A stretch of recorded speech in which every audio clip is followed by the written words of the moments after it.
Wait a little bit. I've been told there's a queue in the bathroom. Sorry for that. Okay, the rest will slowly arrive. Okay. There's a lot of people in So maybe we just go a little longer after 12? Yeah. All right. Well, very fortunate. I got some input from some remarks from people. That's always very helpful because that shows me where things need to be clarified. So one comment I got was on, compassion can be easily misunderstood. So true. Person's not here. Oh no, yes, there. Okay. All right. Okay. So Danny very kindly told me, it can be easily misunderstood because just the wish for someone to be happy, sometimes, or the wish for someone to be free from suffering, sometimes I need to just step back and not do anything because I benefit them by not doing anything, right?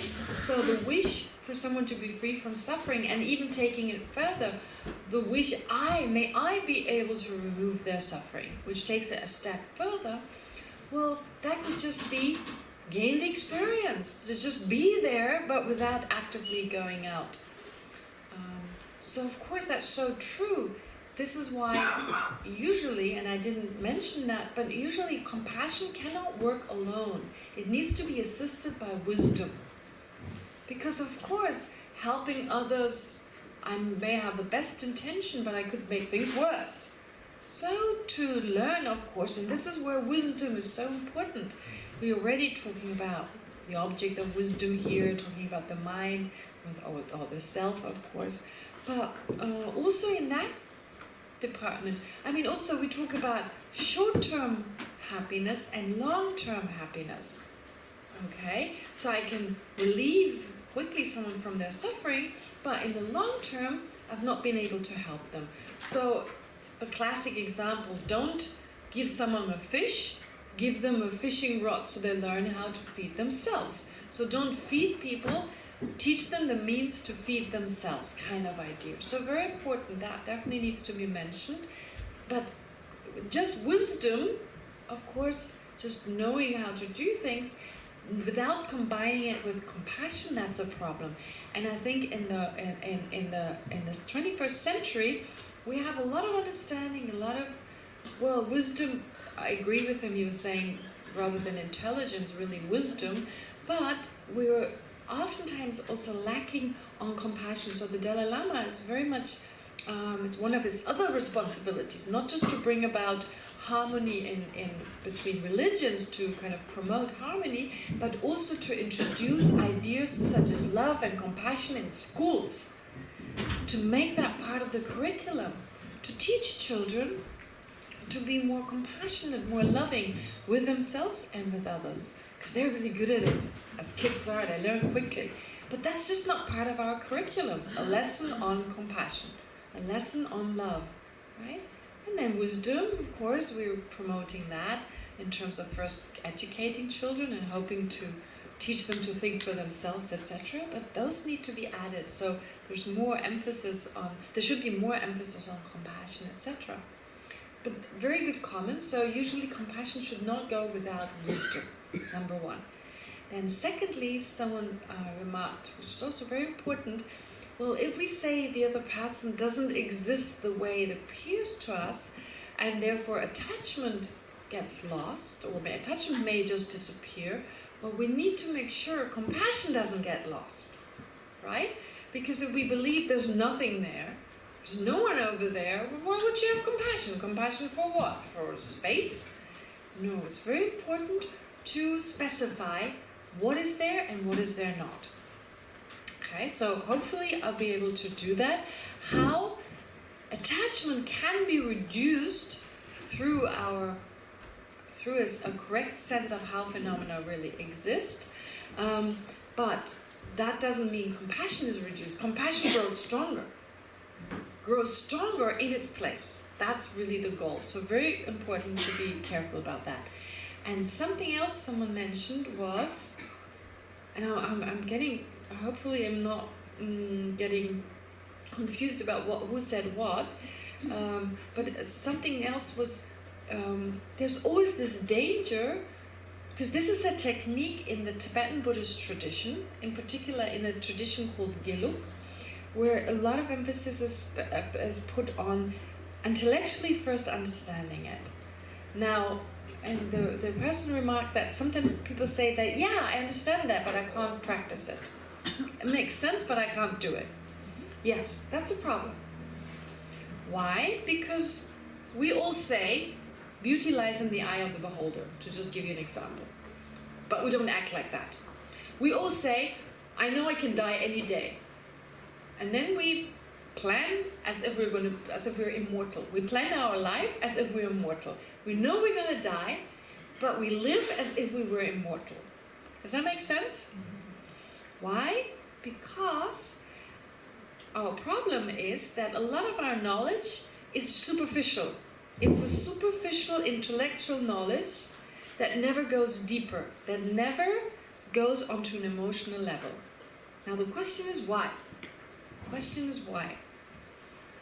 Actually, it's very hard for me to put it into Buddhist terms, because that head versus heart doesn't exist so much in the Buddhist system, not like with those words, head, heart. It's just mind, it's just consciousness in both cases. But there's a coarser type of mind, and there's a subtler type of mind. Maybe if you use those words. Do you have another way of addressing this? Like the head over... I'm sorry for just jumping. Intellect versus... So more an intellectual, like a level of intellect, versus a more emotional level. So in Buddhism, its mind, consciousness is the same, but there's so many different levels. So, you see, let me give you an example, like an everyday example. Someone tells me, eating healthy food is good for me. And I know this intellectually. And I'm not really in touch with my physical reaction when I eat certain foods. So I love my fries, I love my schnitzel without the veggies, right? Schnitzel fries, a hamburger every now and then, right? I love it. It's like so. But I know intellectually it's not good for me, but it makes me feel so good because I'm in touch only with the feeling like I get it. Oh, great, right? But then when I become a little bit more self-observant, I'll check how do I feel after eating an Israeli salad versus a portion of fries. Okay, become more observant. And I get to feel, wow, there's a short-term feeling of schnitzel, oh yes, it's in my mouth, it's in my belly. And then this heaviness sets in. So in the long term, I actually notice it's slightly different versus the salad. Okay, so maybe not like, yeah, it's like, oh, so healthy, get it down, right? So, and then in the long term, I feel like, wow, I feel much lighter. Okay, so through my own experience, this intellectual knowledge becomes experience in that I've been watching. I've actually now been watching and I see the effect of it. So it's become, an intellectual's gone more onto an emotional and more experiential level, if you like. And then I want it. I naturally want it. Or I think about it again and again and again, and I understand, not just it's good for you, because a guy with a fancy PhD said so, right? No, because I think about it, I understand what's happening exactly in my body, in my mind, how it's right now, the cholesterol is attacking my blah, blah, blah, blah, right? And I'm like, whoa, and I really understand how it's affecting me, even though intellectually, but I become more used to it, I habituate myself more, to such a degree I feel disgusted at some point. Schnitzel, like a small piece of schnitzel, but not like what I used to have. Everything without vegetables, right? That kind of. So there's a slow change because it becomes more emotional, as in like it disgusts me if I eat too much. I want to be more wholesome in terms of the salad. I understand how it benefits me. So I'm more balanced. I'm not saying only salad. I'm not saying let go of it, but just more of a balanced state. So I really understand it. It's more an understanding that's more experiential, more emotional. That's what we're trying to get at through meditation. That's through meditation. So you try to internalize it. And it's not just knowing yes, but feeling it. Like you feel how you get to a point how the anger really doesn't feel good. You notice how, oh, I don't want to be angry. It just makes me feel miserable. And you can catch it much earlier in the act. And then it's a natural process where just as you no longer want to eat anything but organic food, or no longer want to eat anything but salad or whatever, or less of whatever, in the same way now you don't want to. You've reached that point, you don't want to. It's become part of you. And that is just habituation. We are creatures of habit. And negative habits can be replaced by positive ones through understanding. Initially, it's the step, it's that bridge. It's through understanding, but it's not just intellectual. You take it deeper and deeper, your understanding grows, and at some point, you live what you've learned. Okay? So it's the understanding is one method. The intellectual understanding is one method to bring it to a deeper level. But you need more than that. Just the intellectual understanding is not enough. Repetition is good, as in repetition, just that every time it sinks a little deeper. You allow it to sink deeper, it sinks deeper, sinks deeper. Everything we've learned, we learned that way. Right? I mean, initially when we started eating, we were like, and our parents told us, don't eat like that. So intellectually we knew it doesn't make sense. But then slowly, we stop doing it. We feel we eat much more effectively, that we don't lose the food all the time. Right? We notice other people don't do it. So slowly it becomes a habit, right? And now we're not going to do it. It becomes second nature. Everything you learn, that's second nature now, there was a time when you learned it. Most of what we know. So Buddhism does exactly the same. That process of first is just an intellectual, and then you allow for it, and that's up to you. Allow for it to sink deeper. So very important. That part is very important. And I'm glad it was brought up. Okay, anyway. Now, going back as in like, let's look now. What is it? How is the I? Why does it exist, right?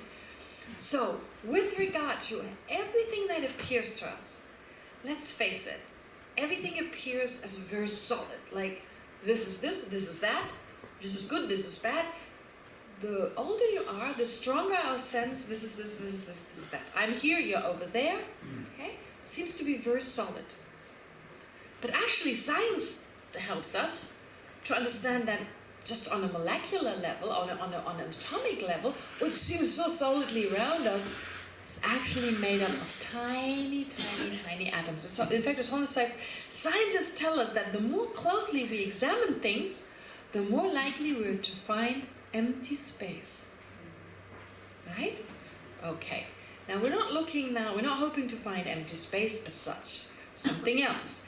But you see that what it says is that our basic misapprehension, there's like a basic misapprehension of reality, it superimposes onto persons and things a sense of concreteness that is not there. Not saying they're not there, but the concreteness, that's added by the mind. That's what we're trying to look at. And that is so difficult because right now everything appears to us as concrete. Everything appears to us. If a table appears, it appears as concrete. A person, myself, you. So when I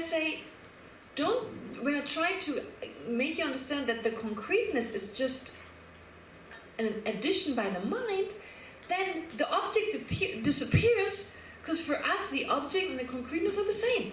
So it seems there's nothing there. Okay? So you go from the extreme of everything exists concrete, solidly, independently over there, to nothing's there. That's a very natural reaction. The example I can think of is like, I think of the example like, let's say you grew up near a place that's very smelly. In a place that's very smelly. It has like this particular smell, like near a factory, and there's this smell. If you've never gone anywhere else, for you smell and that smell of the factory are the same. If someone comes along and tells you, oh, it smells weird, this is like, like the Buddha saying there's a additional way, there's normal smell and there's this additional smell. And you go like, what smell? Or what are you talking about? Because all you know is that smell, right? And suddenly someone tells you there's something extra and you have no idea what they're talking about. So you actually have to leave and come back to notice it. Now we have no way of leaving, of just kind of separating out, kind of like magically separating. We can't do that. So it's through understanding that the way things appear to us doesn't make sense. That's the only access we have. So don't be alarmed when it seems like the I doesn't exist at all. Right? Or just pinch yourself. Okay, I'm there. So it's not like we're not there. We're just not exactly, we don't exist exactly the way it appears to us. So we are not denying the existence of a table. Yeah, it's a table, all right. But we're denying the existence of something solid being a table in and of itself. Which is just another way of saying, from a Buddhist point of view, this is a table, we perceive this a table because we think of it as a table. Because we think of it as a table, it is a table. But we think the other way around. We think that we think of this as a table because it is a table. See the difference? See the difference? Very similar, but actually the exact opposite. This is only a table because that's what we think of it as. We call it a table, and even if we don't express, we don't use the word, we have a kind of idea of a table based on certain parts. Not that we're just making anything, I'm not calling this a cow or something, no. I come up with the idea of a table based on certain parts and functions, so I call it a table. It's not like it's a table already, right? And we just see it as that. No, we basically made it up to be based on a certain basis. Now, who cares about tables? It's not like, oh, my life is all about tables. Oh, I'm glad I understood how the table exists. Now my problems are gone. It's not like that. But the table helps us to understand when we can apply the same idea to ourselves and to anything. To anything. And that's when it really makes a difference to the I, to the mind. Someone mentioned the mind to also talk about how the mind really exists, how the I exists. Those are harder to understand. Through the table it's easier. This is just a method via the table. But actually we need to focus on the I and other people, of course, others, on the mind, on certain situations. Very important. Problems, insult, right? Those two. What is a problem within a problem? What is an insult? How is it a problem, right? To look at it, it seems very solid. This is a problem. This is good, this is bad. It seems very, very solid. Always when you think, oh, if you go now, well, is Buddhism saying there's no good and bad? No. Like I'm saying, it's just, there's good, there's bad, there's tables, there's you and I. The Buddha himself said, I have no problem with what the world accepts. I accept what the world accepts, he says. Right? With that he's saying, he's not denying the existence of I and others and good and bad and self and what else? Self and others, good, bad, big, small. No, he's saying, I don't deny that. All this exists, but not the way we think. We add some quality, we add some characteristics to things that they have never had. They couldn't exist, things couldn't exist if they had that characteristic. And we live with contradictions. We believe things do exist and they act and interact and they perform a function. But if they existed the way they appear to us, they couldn't function. They couldn't interact. They couldn't do anything. It wouldn't be possible. Nothing would be possible. But we're good at living contradictions, right? So, no problem. Right? We have contradictory views. Like I said, I know I'm going to die, but I'm too busy. I won't die today, I'm too busy. Right? I know anyone can die anytime. Yeah, but I got a lot on my plate. I just don't have time for that. Right? It's a contradiction there, here and there. I really feel like I'm not going to die today because I got some plans. I got a flight on Sunday. I mean, I'm not going to miss that flight. I'm not going to die, right? And not on that plane because I got some other things planned. So, like, no. But, right? But on the other hand, I know I could die. So we have a contradiction right there. Got a contradiction right there. Big deal, right? I know happiness, beauty lies in the eye of the beholder. But how weird this person is to dress like that. They got no taste. Right? We have these contradictory views.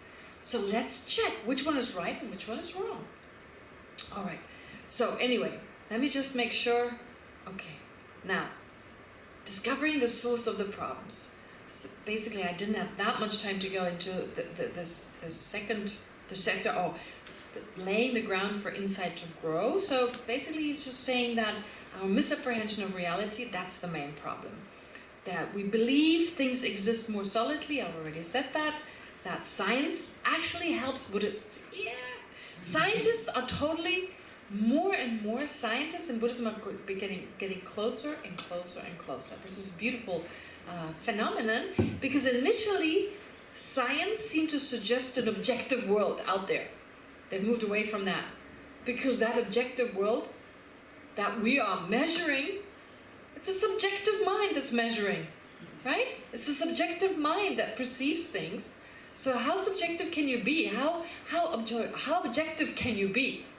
So now science understands more and more the importance of understanding the mind that measures. Right? And we say, my hand measures. But my hand is like, my mind is basically interpreting the measurements. So what is that mind? Okay, greater understanding in all areas, like let's say quantum physics. Quantum physics and Buddhism have become really close. You can't have anything without an observer. So I jokingly say this, but this is true. No matter how old a Tibetan is, they can all say quantum physics. They can all say it. Like you have this elderly monk, can't say a word, but quantum physics he can say. Because the Dalai Lama mentions it again and again. Look, the similarity, right? And so they remember that word. You can explain it to some degree too. Anyway, so the point is like in quantum physics, everything is space, nothing exists the way it appears. You need an observer. Well, thank you to quantum physics. That's exactly what Buddhism is getting at, right? that. Plus psychology, of course. Our problems have causes, have conditions. We can change. There's neuroscience, neuroplasticity. No matter how old you are, you can change. Previously, I used to think, you're born with something, live with it, can't change it. No, we can change. Our brain is, because of neuroplasticity, things can change. So the mind can change. What I talked about, change is possible no matter how old you are. Certain things become harder, but still, change is at all times possible. So modern science really supports this. The idea that there's no objective world, well, colors, the way we see them, are just light waves. Sounds as we hear them is just pressure waves. So really, my experiences of shapes and colors is very unique. You need a mind to perceive them. So it's totally supported by that. So very, very helpful in that way to use science and Buddhism together. Right? Like I said, the more science, more understanding they gain, the closer the two become. And since, let's face it, why science? Well, because we have given up our blind faith in religion and put it onto science. Unless you're a scientist. Unless you're a scientist, it's really funny. Because talking to scientists, they say, nothing has really been proven, this is just a theory here and there, right? Nothing, it's not like 100%. I mean, a lot of it has been established, but a lot of it is theory. But when you talk to laymen, like non-scientists, they're like, science knows everything. Scientists know everything, right? So, scientists don't say that, but we think that. And if a scientist with a fancy PhD says something, must be true. Right?